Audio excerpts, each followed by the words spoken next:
Welcome to another edition of Wildcat Country. Eric Cohen and Shane Dale on what is the final Wildcat Country of 2022. And it's been a heck of a year. We've done, I think, 52 of these or somewhere in that ballpark, Shane. And it's our last one.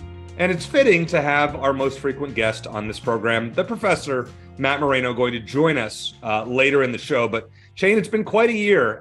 We started off last January thinking, all right, the men's basketball, pretty good. They got a shot. Women's basketball, pretty good. Both kind of, I would say, let us down a little bit come March, but the football team was a pleasant surprise. So I guess it all kind of evens it out. Same with softball.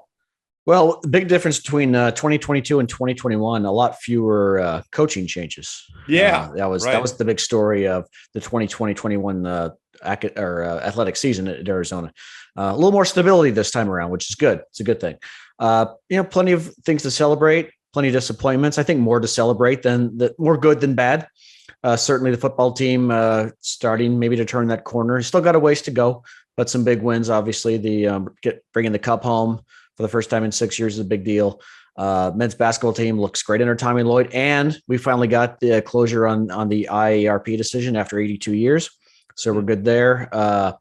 And then, I know we're going to talk about our favorites of the year, but I'll throw out a quick pleasant surprise is the softball team's run to the College World Series. It didn't look like that was possible earlier in the year. So a lot of good to talk about, a lot of not so good, but I think for a glass half empty guy like myself, Eric, I would still say that the good outweighed the bad. And coming from me, that means something.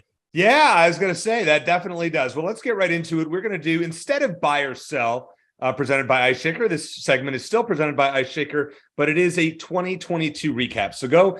Shane is drinking out of his Ice Shaker. He has one behind him, and I have this Ice Shaker jug in front of me. You can go to iceshaker.com, use promo code Wildcat Country, capital W, capital C, and get $5 off. Or you can go to fanatics.com and get some of the Ice Shaker products. So we're very glad to have them as one of our sponsors. It's been And Eric, we need to get Chris to send us the new U of A Ice Shaker that we gave away a couple, but we need a couple ourselves there. I need to show those off. I love the one with our logo on it. It's fantastic.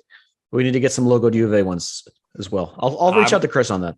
I'm all for it. Sounds good. And congratulations to our two winners from last week. And hopefully in 2023, we will be able to give away many more of these Ice Shakers because they're great products. And you definitely should have one, as Shane and I have multiple at our houses. All right, Shane, in our recap, no buy or sell, but we've got 6 different categories for our recap. Number 1, your favorite Arizona moment of 2022.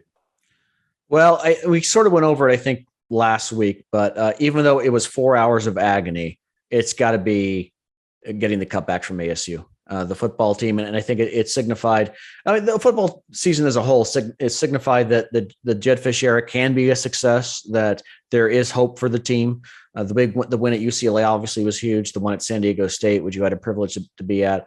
But I think that final interception, that diving play by Isaiah Taylor. A full disclosure, I was sitting down when everyone else was standing because I was just so.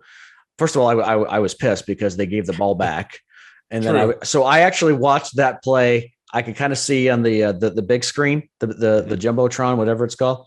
And I happened to watch it on there. And then I remember you showed me and say, we're winning the cup, we're winning it back. And I wasn't sure yet because, it was a diving play and figured there's going to be a replay or whatever, but we're good. And then, I held my breath until Delora had took that second kneel down to seal it because you never know. But yeah, it was pain for several hours. ASU rallied from double-digit Arizona lead twice, but I'm glad the cup is back in Tucson.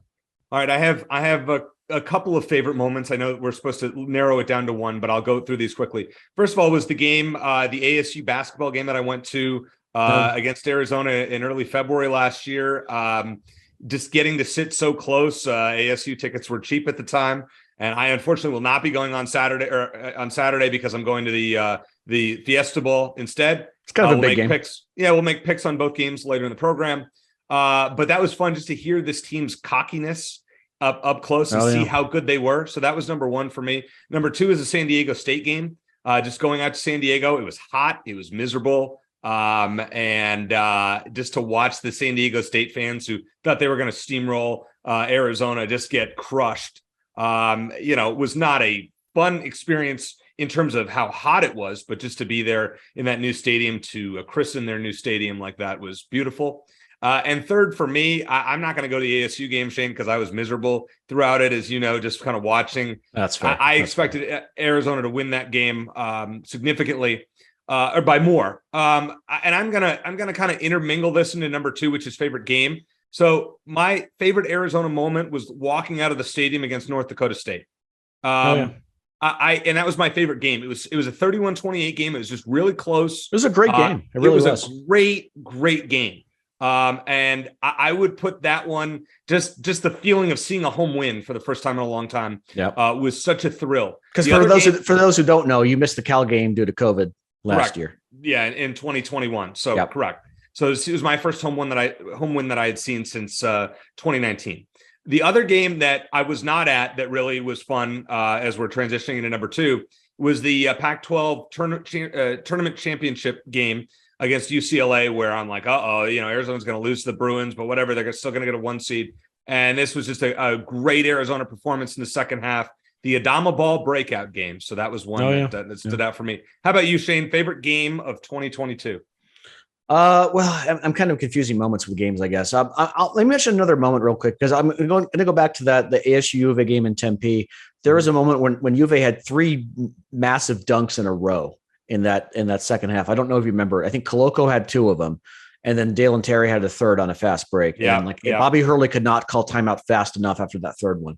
And I could imagine what it was like in the stands, the U of A fans going crazy at that point. So that was phenomenal. The UCLA comeback, beating them in Tucson, I think was pretty awesome too. That was a great series of games between Arizona and UCLA, and it's a shame that's going to end here soon. So I'll throw that in there as well. And then I remember we talked about the football game against UCLA, where I actually, to my shame, fell asleep in the second half. It was 11 p.m. Sorry. I got a 3-year-old, so cut me a little slack. And then I recorded the game. So I turned it back on the second half, because that's about when I fell asleep. It was early in the second half, and thinking, okay, I'll watch this until UCLA pulls away. And then I'm just, getting to the end of the game. I'm shaking, even though the game ended a couple hours ago. As at 2 a.m., I wake up, and, I fell asleep on the couch, woke up and watched the end of the game, and it was just phenomenal. And I looked at my phone, and then you texted me something like, I don't know if you fell asleep or what, but we got to talk Arizona football next week. So that was a fun memory as well. Yeah, that was a game it was up there. It was a game that I didn't think Arizona was going to win until the actual final play happened. Right. And so that's why I know a lot of you, if I asked you your favorite game, you out there listening, you'd say the UCLA game or the ASU game for football. But I'm going a little bit off the beaten path. So with those choices. All right, Shane, number 3, your favorite player across all sports would be. And I had a chance to think about this, and I'm already drawing a blank. First guy just came into my mind just now would be Michael Wiley, just because I've really enjoyed. He's one of the few guys that was from the previous regime that's really not only stuck around but been successful. And he's coming back for another season, which I actually kind of judge him a little bit, because the shelf life of a running back, if he has aspirations of playing in the NFL, I almost just want to kick him out and tell him to go. Yeah. But I'm thrilled for myself that he's coming back. So I'll throw him out there. I know Sam Thomas, our friend Sam Thomas left, but seeing her, I know it was a disappointing way to end her career, but seeing basically 2 walk-offs at McHale. She got a great standing ovation on Senior Day, and then that game against North Carolina where they lost in the second round. She was fantastic. And I'm going to throw out a wild card here. I'm going to mention someone we need to get on the podcast next year, and that's Hope Heisey, the goalkeeper for Arizona Soccer, who is announced just as big for soccer as it was for Michael Wiley and Jacob Cowan announcing they're coming back for football. Jordan Morgan, and Jordan Morgan as well. Hope Heisey announced she's coming back. She's a phenomenal goalkeeper and part of the rebuild with Becca Moros. They had a pretty good year. They didn't make the tournament, but with her back, they have a better chance of making the tournament next year. So there's several others I could mention, on the softball team, on the basketball team. But I think, and I'll mention the basketball team. I'd love to see Umar Balo's maturation. It's a great story going from an end of the bench guy at Gonzaga, his one and only year there, to a key backup behind Christian Coloco last year, to being one of the best centers in the country this year and Pac-12 player of the year potential. So I'll mention, I think that's 4 I mentioned right there. So I'll go ahead and stop right there. I'm going to go with 3. Dalen Terry was one that I really appreciated him. I really thought he could have been an All-American had he come back to Arizona this year. Sam Thomas, as you had mentioned, she's come on with us countless times, 4 or 5 times, something like that, over the last few years. Just a wonderful person. Really happy for her that she got a chance with the Phoenix Mercury in the WNBA, and hope she has a long, WNBA career. Just a great person and great send-off, a beloved player for the women's basketball team. And I'm going to add a third one. Jacob Cowing. I'll tell you, watching him at San Diego State, 3 touchdowns, you're like, who is this guy? I don't even know for the first quarter, what number he was. I was like, is he 5? Is he, because Singer had changed his number. So I was like, well, and he stuck out. And obviously Singer ended up leading Arizona in receiving yards at the end of the year. And unfortunately now he's off to USC, but Cowing, and then his decision to come back with definitely an NFL future ahead of him. One of my favorite players. Phenomenal. So looking forward to watching him in 2023. All right. Most disappointing moment, a Shane Dale special. Go ahead, Shane.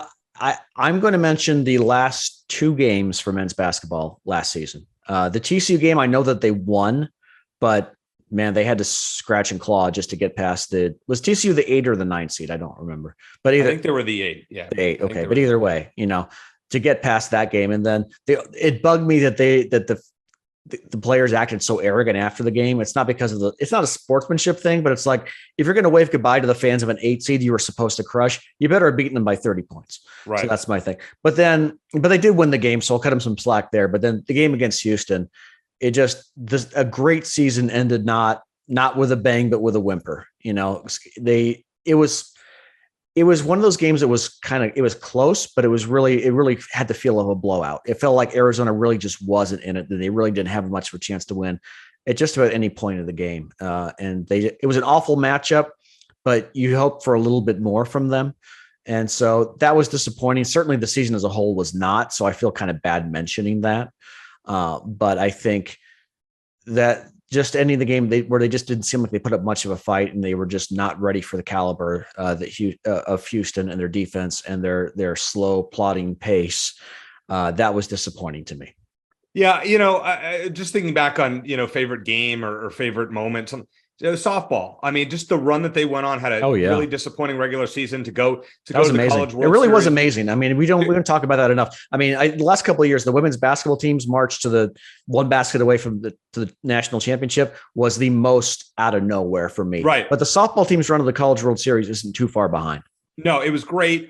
So that was honorable mention. Just want to point that out. It wasn't disappointing when they lost. You're like, boy, everything is just, an added bonus to make it that far. Yeah. I agree with you, Shane. I think the TCU game just kind of setting us up, a game that Arizona should have lost if Ben Mathurin didn't save them, really. And then the Houston game where it was just a flop. So no doubt about that. I mean, very disappointing. Now, what I was thinking? Had they lost ASU in football, Shane, I would have said that. Oh yeah. Oh sure. Absolutely. No, absolutely. That would have been number 1 easily. I was thinking about a while ago, Eric, was you mentioned months ago, how we remember Ben Mathurin's 3-pointer against TCU. And it was a huge shot that got them to overtime. And they ultimately won because of it. But because they didn't win their next game, they didn't get to the Final Four. I think it's going to be kind of more of a footnote, unfortunately. Like if Arizona would have gone to the Final Four and won the whole thing, that shot would be remembered like Tyus Edney's basket. Yeah, of course. Against Missouri, that coast to coast. That was like a 1-8 or 1-9 matchup in the second round. Yep. They went on and won the whole thing, UCLA in 95. So it would have been remembered that way. But unfortunately, since they bowed out in the very next game, it's not going to be remembered beyond that past season. All right. Now, 2 from us here on Wildcat Country. We've interviewed a lot of guests. I mean, pretty much 50 shows of guests. And, everyone that we've had on, I can tell you that my most uncomfortable one. But I know. I know what it is. You don't have to say it. Yes. If those of you, it was just running out of time on a couple of guests that we had in the last couple of months. We'll just say that. It just, our time ran out. But it was an entertaining interview. Anyways, your favorite guest, Shane, because to me, these next 2 questions, favorite guest and favorite interview, are separate. Okay. So your favorite guest. Well, we have so many frequent ones who are great, like Matt Moreno, who we're talking to a little bit, and Jeff Dean and a number of others. Having Steve Spurrier on was pretty cool, wasn't it? Yeah, that's mine as well. Yeah, I'm sorry, I don't mean to steal it but yeah, I mean, I like that we every so often we have some out of the box guests, like Wilton Spate is one of my favorites because it's like, why the heck would you have Wilton Spate on the show? But in the context of him, playing under Jed Fish back in the day, it makes sense. And then Steve Spurrier coming out to talk at that coaches clinic that Jed Fish did before the season. And it was just great talking with the head ball coach. I'm also going to mention Allie Skaggs. It was really cool talking to her from Oklahoma City when they were waiting to play in the College World Series, and she's great. And she's like, maybe like we had Jesse Harper on several times over the time she was there. And maybe Allie's going to be our go-to at softball now. She was a fun interview, and they were on the road for so long and they were just so upbeat. And so I had a lot of fun with that. But yeah, the favorite guests, our frequent guests who are fantastic and give us great information are always up there. But if we're thinking like one-time guests, I have to go with Spurrier and Allie Skaggs. Yeah, I'm gonna say Spurrier just because that one, the big name of it. But another one of my favorite guests, and he was a lot of them. I mean, we can go down the list of. We really appreciate all of them. Barrett Baker, for him to come on and join us as frequently as he did during football season. One of my honorable mentions for favorite interviews was one that we did with him and Blair Willis, where we had the four of us, kind of a football roundtable, and I thought it was fantastic, and I really enjoyed it. My favorite interview, though, was with Scooby Wright. I think it was our 100th show that we had on, and it was right after he had won the USFL title, and it was just like a few guys sitting at a bar. Just chatting. It was those are always the best, aren't conversation. They? Yeah. And we're very fortunate that we're able to have a lot of those type of interviews just because we have the guests are fairly frequent. We get to know them, whatnot. That was a great one with Scooby, just going back and forth and kind of shooting the breeze and him asking us questions almost in a way. And I think it was that one after the USFL. It was just a cool. We were talking about random stuff, card collecting. He's got a great card collection, all that stuff. Yeah. And that's like, and I love doing that, with guys who played on the football team, like with Willie Tuitama and Keola Antlin, who, by the way, is the newest member of the Tucson Fire Department. That's so cool to see, awesome. Because he mentioned on our in Barrett. He mentioned on the podcast that he's looking to become a firefighter, and he made it happen. So congrats to him. But yeah, those kinds of interviews where we're just kind of, like they're remembering their experience on the field, we're remembering what it's like to be in the stands watching them, and just like we're just shooting the breeze. I absolutely love those. I 100% agree. Yeah, Barrett was fantastic. And then I got to mention Casey Jacobson. He's a wealth of knowledge. He tells it like it is, which is great. He doesn't sugarcoat anything. I love talking to him, especially the first time when he talked about his memory in McHale when he played Arizona back in the day, and he had to get his eye stitched up. He got a cut under or over his eye, and the McHale Center, the Arizona team doctor had to do it because the Stanford guy wasn't there. And I said, did the Arizona guy take his time? He said, yeah, he sure did. I don't know if it was on purpose, but the longer he's off the court, the better chance Arizona had to win, even though I think Stanford won that game. But yeah, that was my favorite. I hope we have Casey on again before tournament time. I know a lot of Arizona fans have mixed feelings about him, but I think he's fantastic. I think he's great. Yeah, he's great. He was just his passion. And that's the one thing about the guests that we've had on, most of them, if not all, have passion about the subjects that we've had them on for.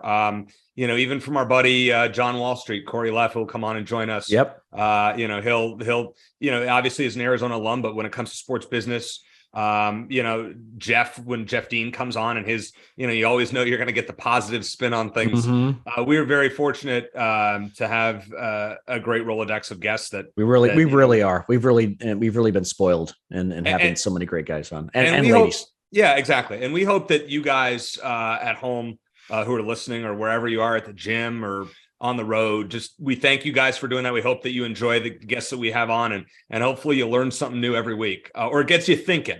When it comes, this is kind of like when people ask me, like, what do you do a podcast for? It's kind of like a cathartic experience. Like we get a chance to celebrate the wins and mourn the losses together.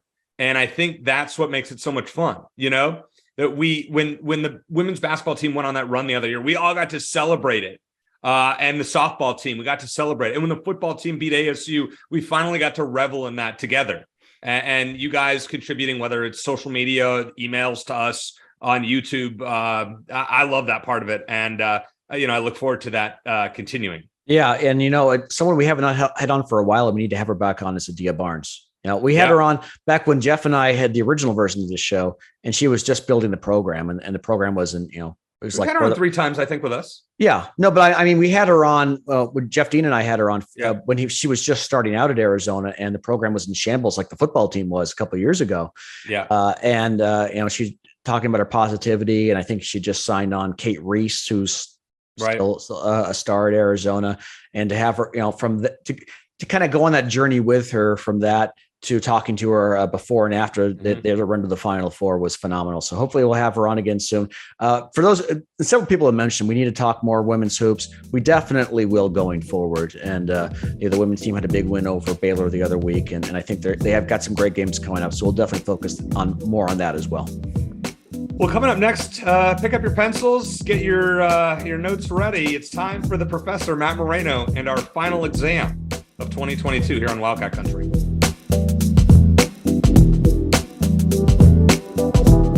Scooby, we sent you an ice shaker. They are a sponsor, courtesy of our buddy Chris Gronkowski. You have it right there. I love my ice shaker. Fun fact: when I trained with Glenn Gronkowski, when we were trained together, people thought I was the other Gronk brother, so it's kind of funny. But yes, I love my ice shaker. It is very good. I use it every day. I am a veteran to the ice shaker game, by the way. What's up, Wildcat Country? Chris Gronkowski here. Use coupon code Wildcat Country at iceshaker.com. Being that it is the last show of 2022 and it's final exam time, and there is no better person to have on when it comes to a final exam than the professor, as I like to call him, Matt Moreno, who is our most frequent guest on Wildcat Country. So Matt, always glad to have you on. He's from Rivals.com, covers recruiting, Arizona Wildcats, and probably everything in between. Matt, I guess the first question, I'm going to go easy on you, softball here. Your thoughts on Arizona's high school recruiting class of 2023.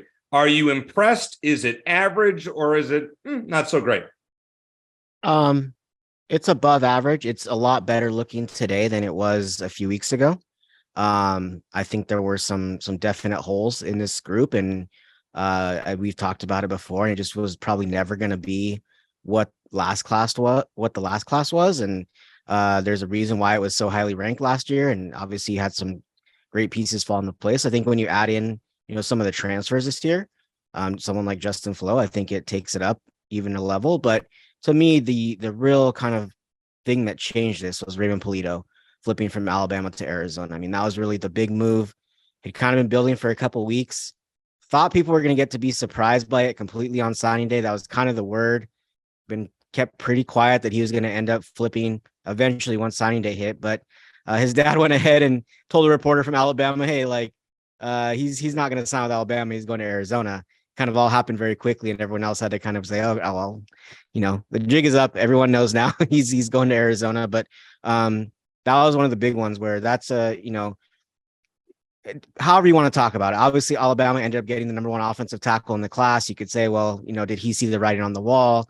Was it a true kind of flip? And did Arizona go in there and pull one of the guys that Alabama wanted, the most? Probably not, but Alabama definitely wanted Raymond Polito. It wasn't like they were saying, hey, go take a walk. He was somebody that Alabama definitely wanted to keep in the mix, and he's a very talented player. And but it felt very similar to the Tetero McMillan recruitment from last year, maybe some different pieces, but some similarities in that Arizona kind of stayed the course and continued to keep up with him and continue to recruit him and continue to make him feel like a priority.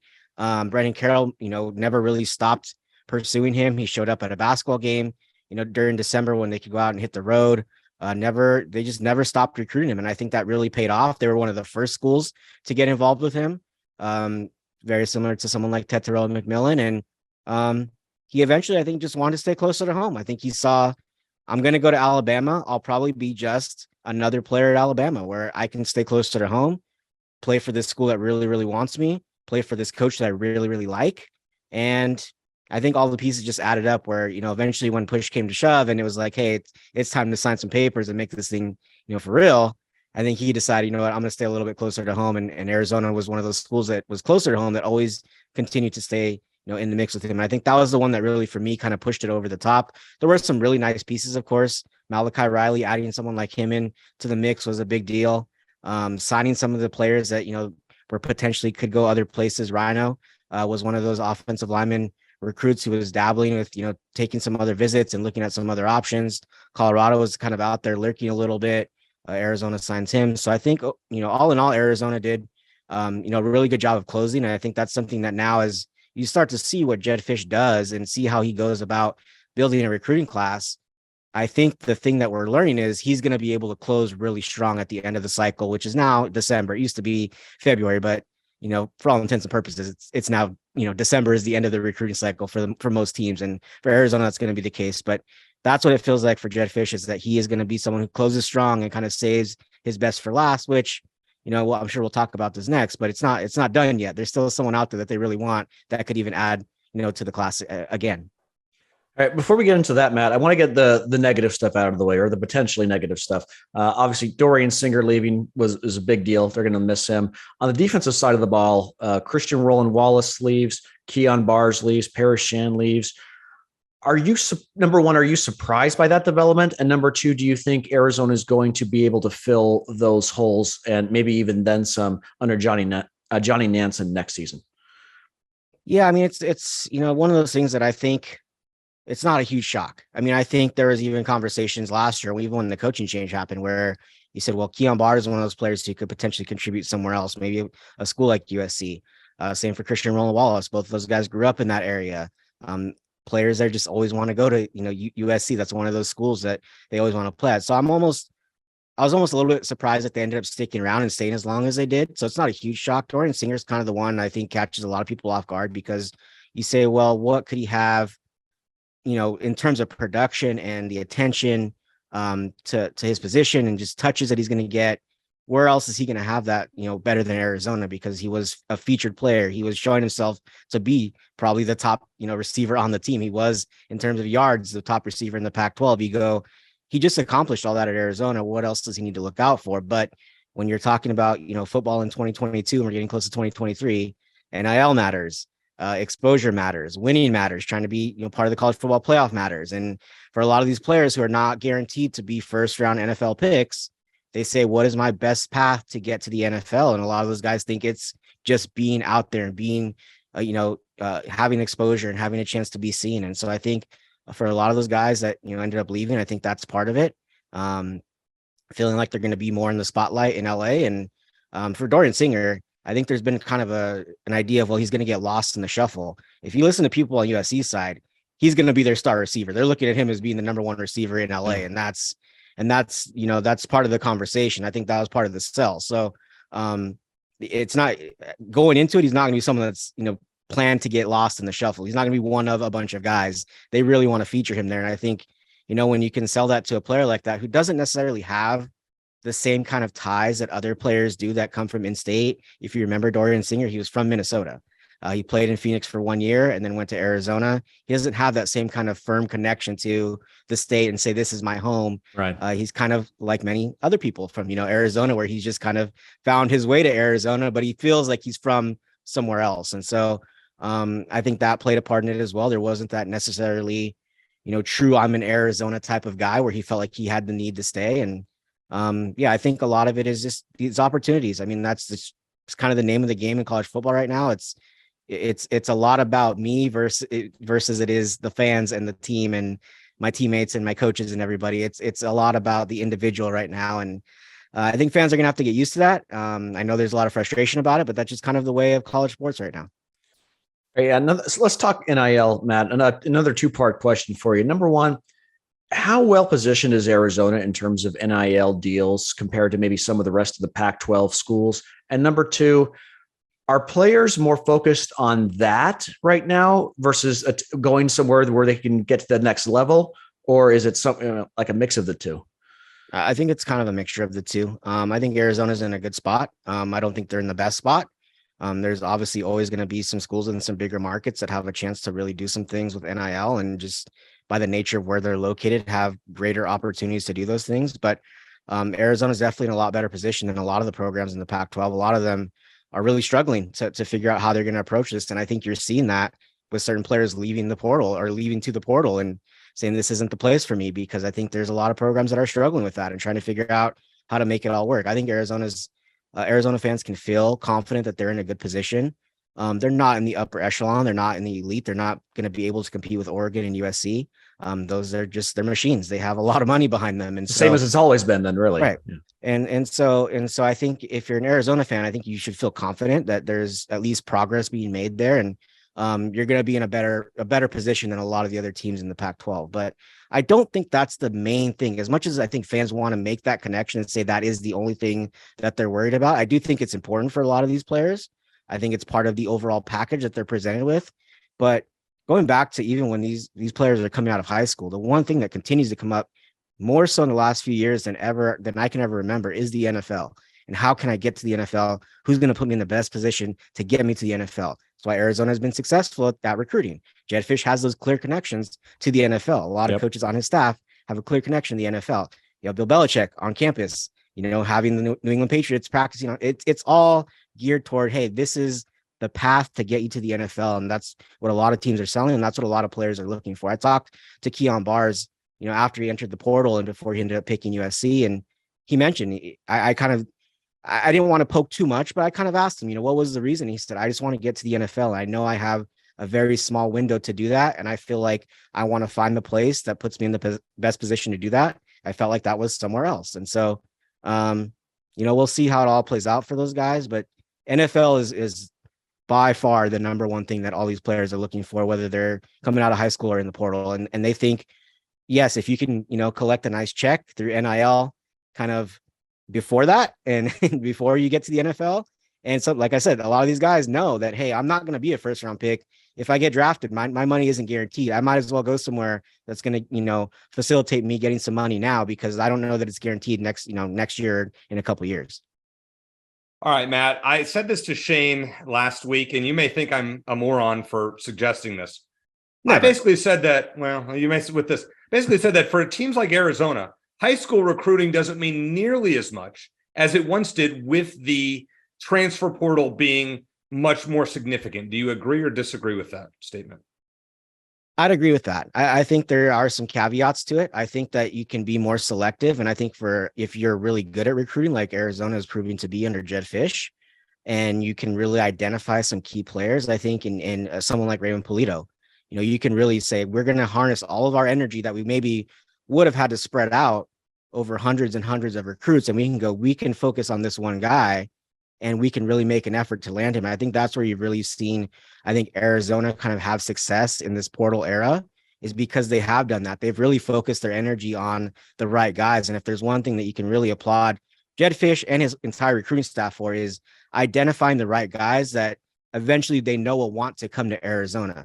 Someone like Malachi Riley, who I mentioned, and obviously he dropped a little bit in the rankings, but he was someone who had offers all over the country and was exploring all of his options. But, you know, Arizona identified him and said, he's someone that we think could end up at this school. And they just continue to stay with it and, you know, beat out all these other schools. And I would talk to him throughout the process, and other schools would come and go, and he'd have, you know, differing levels of interest from these other schools. But Arizona was always consistent. And eventually, you know, he picks Arizona. Raymond Polito, every time I talked to him, even as he got, you know, Oregon offers, Louisville offers, Alabama offers, he always mentioned, well, you know, I still talk to Brendan Carroll, and I still, you know, Arizona is always that school that was, you know, one of the first ones to reach out to me. And so, being early, being consistent, but being able to really identify those guys that you go, hey, I think there's something here, and this could be someone that, you know, eventually ends up at Arizona, I think has been really good for the staff. And I think that's where you're seeing the difference, is that it's less about, hey, we need to spread this wide net, because we know at the end of the day, we can come back in a span of a week and a half and go get Justin Flo.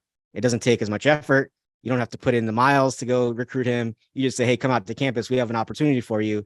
All those portal guys, especially if they're mid-year enrollees, they have a week or two to make a decision. And it's a lot easier of a process, as opposed to spending 18 months trying to recruit, you know, a guy who ends up going, signing day's here, I'm going somewhere else. I mean, that's a tough way to go about it. And so I think that's been the real change. And for, you know, if you do it right, like Arizona's doing it right now, I think it could be very effective, and it could help alleviate some of the stresses of recruiting over a long span.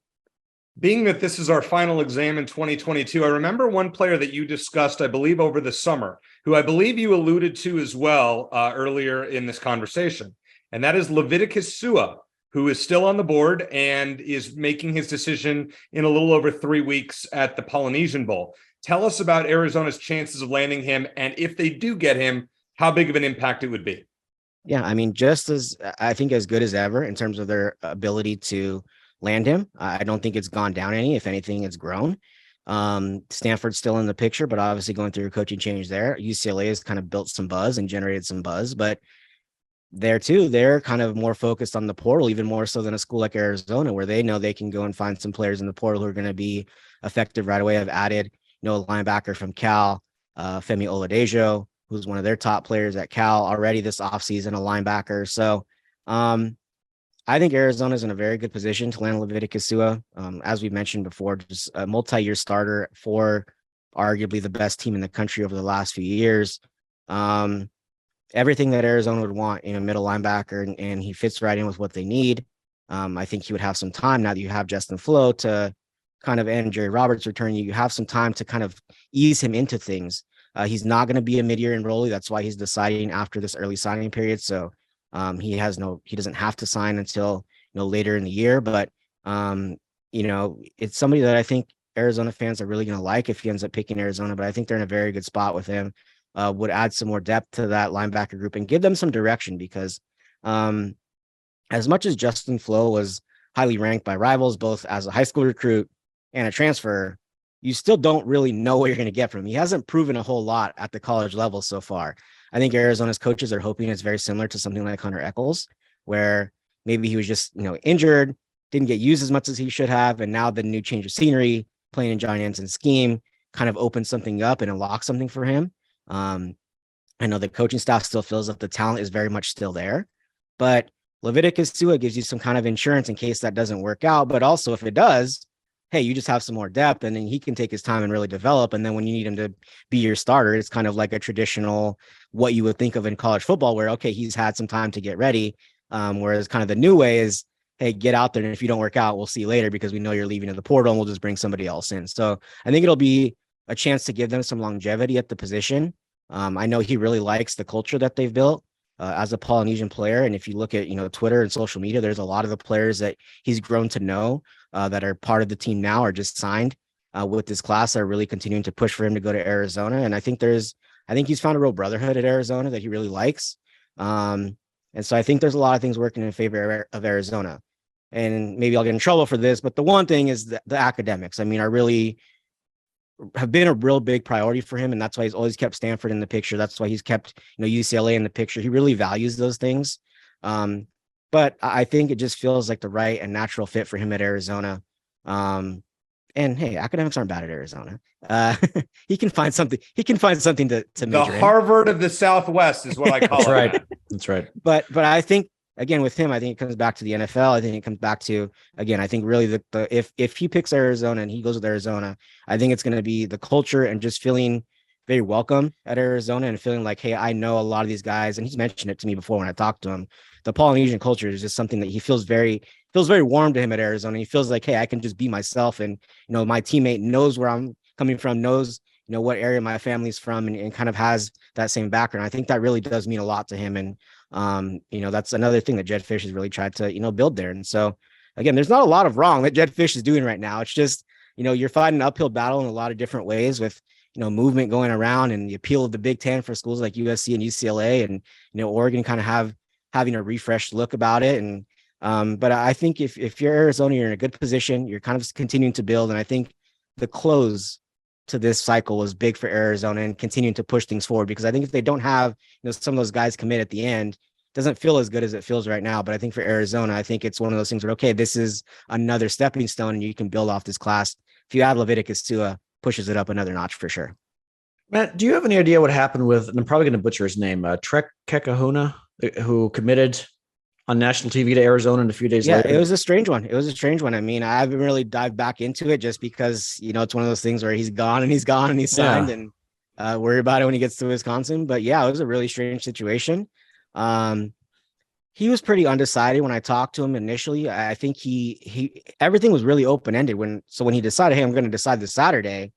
I just talked to him a couple of days before and he was like, I don't even know. I don't know what I'm doing. I'm planning to move back to Hawaii at a certain point. I want all my family to be there. And then it was just kind of a jumbled mess for a bit. And then he says, I'm announcing. So, it was a strange situation. Maybe you just felt pressure. Maybe you felt pressure to announce on national TV. I think that was part of it. But just a really strange situation because he had told Arizona I'm coming there. And Jedd Fisch had made his way out there for the announcement and was on the sideline for that. And it was just a tough situation all around, one of those things that happens. And for Arizona, they were able to pick up Carlos Wilson, who was committed to Utah. At one point, they flipped him on signing day. A very not to the same level, but could be just as impactful eventually when it's all said and done. The one thing that I will say about players like that who are indecisive and flip a couple times within the recruitments, I would say watch them and see how their career unfolds, because a lot of times, and it's nothing against Stretch, it's nothing against any of these players. It just, for whatever reason, those guys that flip a couple times or even before they get to college, it's tough to see them have really, really productive careers. It just, I don't know what it is about that. I don't know if it's something within the psyche of them as the players, but it's tough to see them kind of go on and have really truly successful careers. So it'll be something to watch him and see how he progresses at Wisconsin. I got two more for you, Matt. Any other guys in the transfer portal that Arizona fans should keep an eye on? That's tough. I mean, the thing is, right now, probably not. It's a little bit quiet right now, but I think the one thing that you're going to see is, and this is what I think everyone is anticipating, is after the bowl games. I think there's going to be a whole other wave of transfers. And I think that's what everyone's kind of anticipating, waiting for. There's going to be kind of another shoe to drop, and they have until the middle of January to decide. There's going to be a transfer specific visit window the first week of January. No high school recruits can visit. Only transfer players who plan to enroll at the mid-year point are allowed to visit from January 4th through January 8th. I think you're going to see a lot of visits then, and then you'll kind of see, who some of these targets are that pop up. But there's going to be, I think, some names to watch in the coming, days and weeks here. All right, my last question for you, Matt. I'm not going to have you predict the order of the standings in the Pac-12 next season, but I will ask, just looking at the Pac-12 South now, just talent-wise, where every team stands right now, where do Arizona finished fourth in what was the South last season? Where do you think Arizona stands among that group right now? It could be similar. I think it probably moves up to third. I think it's, obviously Utah's, the class of the of the South Division, and is going to be very difficult to beat in any year, especially now they've kind of turned a corner, which I think Jedd Fisch has always kind of alluded to and envisions, is they have their whole system, they have their scheme, they do what they do, and now they're landing 4 and 5 star recruits. Now they're getting the talent, and now it's going to become, a real machine out there. But UCLA is really interesting. Lost some key pieces, are going to lose some key pieces, but are adding some very talented players, and it'll be interesting to see kind of how they pan out. I think they're probably feeling like they can take another step forward. I'm not so sure about that yet. But I think Arizona takes another step forward. I'm not sold on Arizona State. I just don't. I think it's going to take Kenny Dillingham some time to rebuild that thing. I'm sorry, but let me just ask you about that real quick, because there's this metric out there that has ASU number 1 in the transfer rankings, and I know I'm biased, but it kind of almost seems like it's quantity over quality, because they've added a lot of 3-star level guys. But am I misinterpreting that? There's it's so difficult to say, well, who's the winner of the transfer portal right now. But I don't know. I'm not completely convinced that they're going to make that big jump that I think they anticipate making. I think it's going to take, I do think that Kenny Dillingham is, a very good recruiter and is going to be able to get them some talent there. I like what they've done with their staff, but I just think it's going to take time. I mean, it's not going to be the Deion Sanders, hey, everyone is now deciding they want to go to Colorado.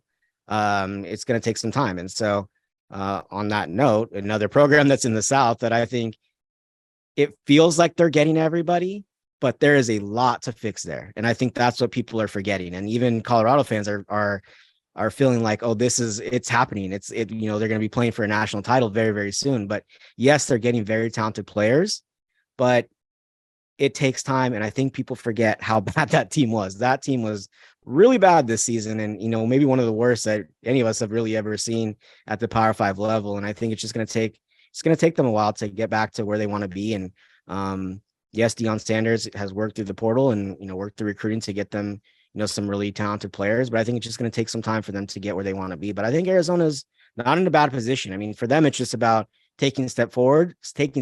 And I think they have a lot of the key pieces coming back. And I think that's going to be really vital for them as they move forward and really try and build on, this 5-7 season. All right. Final question from me, Matt. And once again, Shane and I always appreciate you taking time to come on with us and educate us. We're talking about this in our next segment, so I'm going to let you get a jump on it. Give me one prediction for Arizona football in 2023. One prediction. Anything related to Arizona football. I'm all for it. I mean, they're going to go to a bowl game, but I feel like that's kind of an easy. That's right. No, I mean, you could say that. No, the schedule is not easy. Go to a bowl game. I just think that, with the offense, yes, losing Dorian Singer, I believe a lot in the young guys that they brought in at the receiver positions. Kevin Green is very, very talented. AJ Jones is very talented. I think Kevin Green, I mentioned this and people are, taking it different ways, but I don't think there's as big of a drop off from Dorian Singer to Kevin Green as you might think there is. Is he going to be Dorian Singer right away? Probably not. But I don't think there's as big of a drop off, especially when you have Tetero McMillan coming back, when you have Jacob Cowing coming back, and you can filter in some of these other pieces. And, maybe, someone like Raymond Polito gets on that offensive line, and you can, Jordan Morgan coming back is huge, by the way. That's massive, huge deal. Yeah. That is a very big deal. It alleviates a lot of any potential issues they could have had up there. And now you just add a pretty solid offensive line recruiting class to that. It gives you some depth. So I think I really like what they've done. I think a lot is going to depend on how good Justin Flo can be in a lot of ways, but I don't think it'll just be on him. But I think also it's going to depend on how they close out the transfer portal season, and if they're able to add, a couple more big names, once the dust settles. And I think if they are, I think it's, continuing to build for them. But I definitely think, based on what I've seen, I don't think they're losing as much as you think they are. There have been some big names, and I think they've only solidified some of those other positions. So I'm saying Arizona will go to a bowl game. I don't think that's much of a stretch, but that'll be my one prediction. And there you have it. Pencils down, class. Matt Moreno, the professor, as I like to call you. Thank you for joining us once again. Great intel, as always. And you make us feel good. A lot of great things happening with the Wildcats football team. And Happy New Year. And I'm sure we'll talk to you again here in the coming months. Absolutely, guys. Happy New Year to you as well. If you're looking to add value to your sports cards, you've got to check out dtsportscards.com. They're an authorized dealer for PSA, which means you'll get great prices on your submissions if you go through them. And for just $2 a card, DT Sports Cards will take a close look at each card you submit and let you know whether it's worth grading. I just submitted some high-end hockey cards. They took a very close look, said they're good to go, and they all earned a PSA 10 grade, which tripled the value of each card. DT Sports Cards is located right here in Arizona. They provide quick, personalized service through email or direct messages. Find them online at dtsportscards.com and check them out on Instagram at dt_sportscards. Always great to talk to Matt Moreno. Great info, and we hope you guys learned as much as we did during that conversation. All right, it is time for our third and final segment, which is presented by our friends at DT Sports Cards, and a lot coming up, especially in January, and we'll tell you about that in the coming weeks. But we thank DT Sports Cards for their sponsorship of this program, along with Ice Shaker. You can check them out at dtsportscards.com, I believe. Is that correct, Shane? dtsportscards.com. Find them on Twitter and Instagram at dt_sports cards. If you're into card collecting, you're looking to get your cards graded through PSA, go through David DT Sports Cards. You can get a discount when you submit through him, and he'll also look at your cards if you want, and tell you which ones to send in, which ones you shouldn't send in. Long story short, we'll get into this more in the next few weeks. I have had so much success going through him. Awesome. And that's why we brought him on as a sponsor. I'm not going to bring someone on as a sponsor if I don't think that their product is good. Right. Ice Shaker is fantastic. DT Sports Cards is great as well. So if you're a card collector, you're looking to get cards sent to PSA, definitely check them out. All right. It is time for a couple of predictions for 2023. This is a lot of predictions in this segment. We're going to do some 8 college football games after this. See if you can catch up. We did some last week. Games haven't been played yet. We're recording this on Monday night. So there's a lot of games that we'll resolve that next week. But a couple of predictions, Shane, on the future of our 2023 or our teams, or Arizona sports teams in 2023. I'll let you start with one. We'll alternate. You go one, I'll go one. So go ahead, pick any sport and make a prediction. Well, I'm on the fence on this now because Matt Moreno is so certain that Arizona is going to get to a bowl game next season. I'm not so sure, not necessarily because I think they're going to progress, because I think that other teams in the Pac-12 have improved or will improve significantly. Colorado and ASU, I think, are going to be better. They can't be much worse, but I think they're going to be better. So there's not going to be, you think, okay, those might be 2 easy wins. Well, they're both on the road against teams that should be a little bit better next season. So that's going to be tricky. You look at all the great quarterbacks in the Pac-12 now. Jaden Delore is in there. He's up there, but you can make an argument. I wouldn't, but you can make an argument that he's in the bottom half of the quarterbacks in the Pac-12 just because there's so many great quarterbacks in this conference now. So I think Arizona's going to take a step forward, but even if they do, 4 or 5 wins, maybe where they're at. So I'm going to start out. I'll make some more positive predictions going forward, but I'm going to start off reluctantly to say that Arizona might just miss out on a bowl game again next season. I am going to say with my first prediction that Arizona beats another ranked team next season and wins at least 7 games, even though the schedule is tricky. I like yours better. Okay, right. But that's just me being the optimist there, especially when it comes to the football team. All right, I'll go with number 2, Shane. And this is all encompassing. I think the men's basketball team, the women's basketball team, and the baseball team will all go further in their postseasons than they did this season. I was going to do something similar, but I'm going to scale it back a little bit. I think I will predict that both men's and women's basketball will get to the Sweet 16. Okay. I'm not prepared to go beyond that. I think the women's team, if they get their act together a bit, which they look like they did against Baylor, is a bit better positioned to go on a deeper run than the men's, specifically because they're a better defensive team. I'm not sold on the men's team yet, just on the defensive side of the ball. I want to see them improve there before I get bolder about how far they can go. But I think that both teams have what it takes to at least get back to the Sweet 16, especially now that the men have that experience that they did not have any NCAA tournament experience except for Umar Ballo, who didn't, I don't think he even played for Gonzaga in their games. So now they have that experience.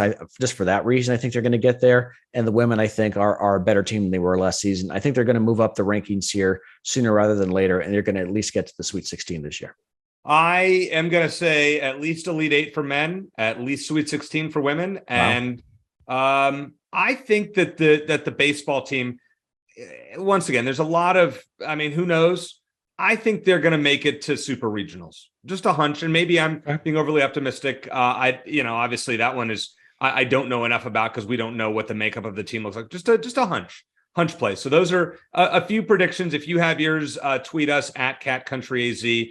Put in the comments on YouTube on our video if you have a prediction for 2023. I'm going to make one more. I'm going to predict that the soccer team gets to the tournament next season. Yeah. All right. I think they're well on their way. Becca Morris has done a great job, and again with Hope Heisey back, I think they're in good shape.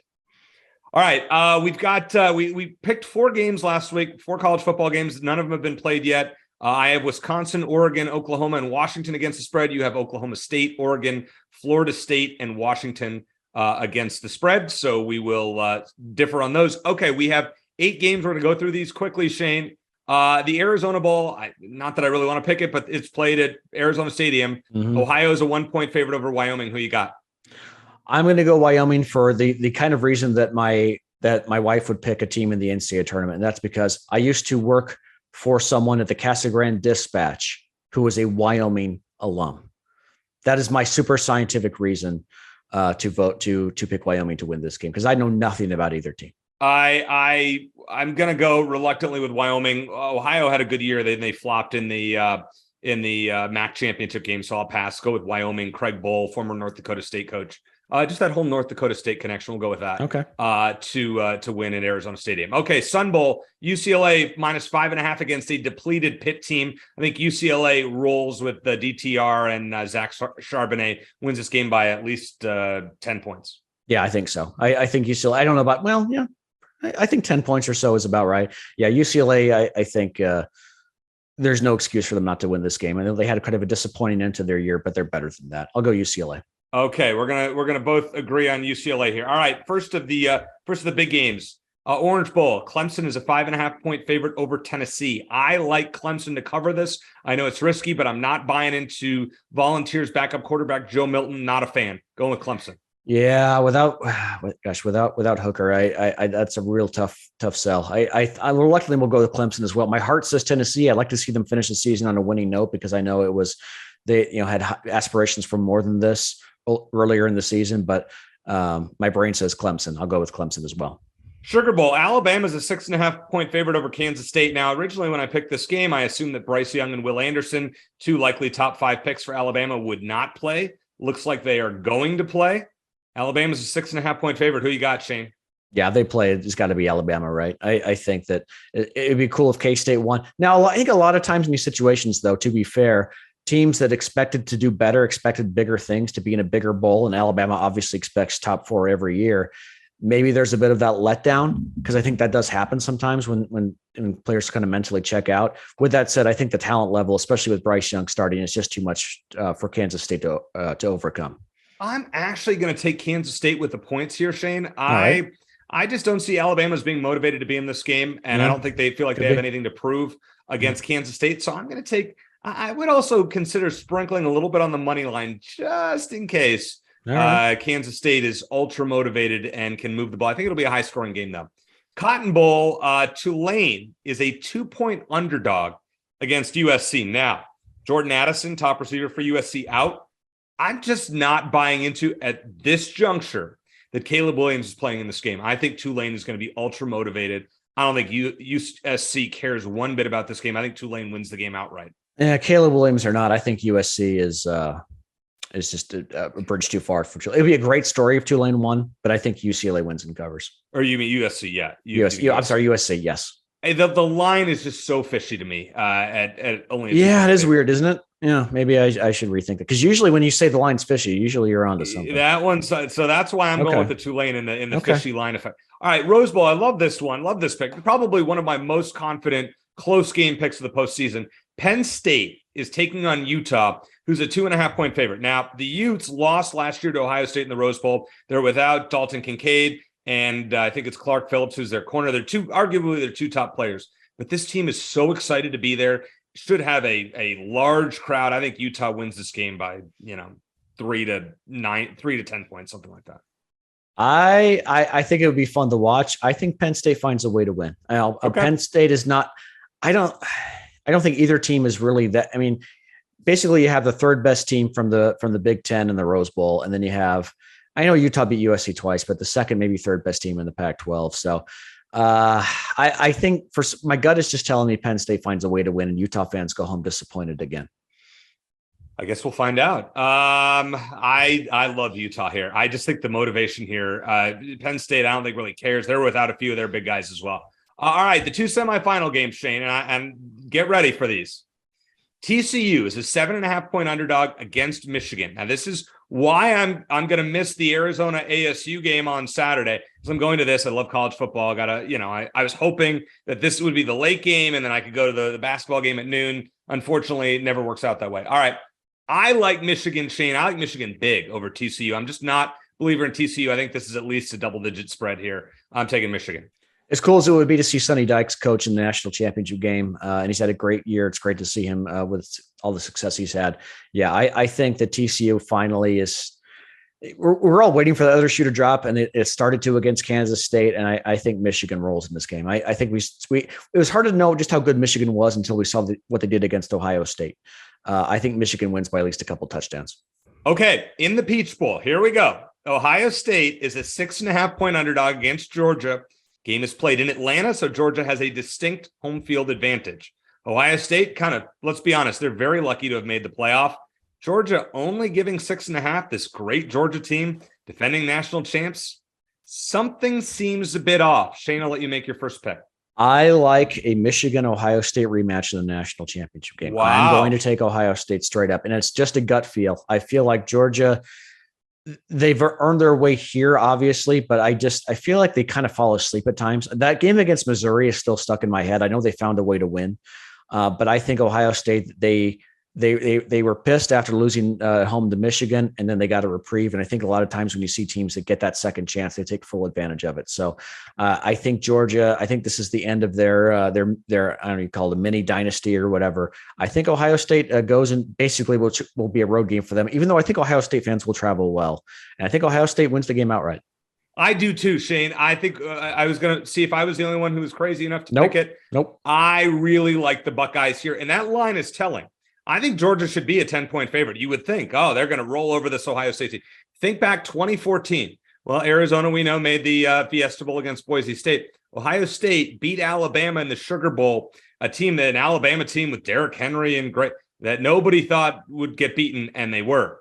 So just a hunch play, Ohio State wins as well. We're going to agree with that. Now, on to the final game of the college basketball regular season of 2022. Well, not the 2022-2023 regular season, but on the final day of 2022, Arizona will play ASU at the Activity Center, as I like to call it. I will not call it its real name. I don't even know what it is. The bank. I don't know either. All right, Shane, who's going to win this game? We don't know the line. So straight up, does ASU, a team that lost by 30-something to San Francisco last week after cracking the top 25, do they beat Arizona?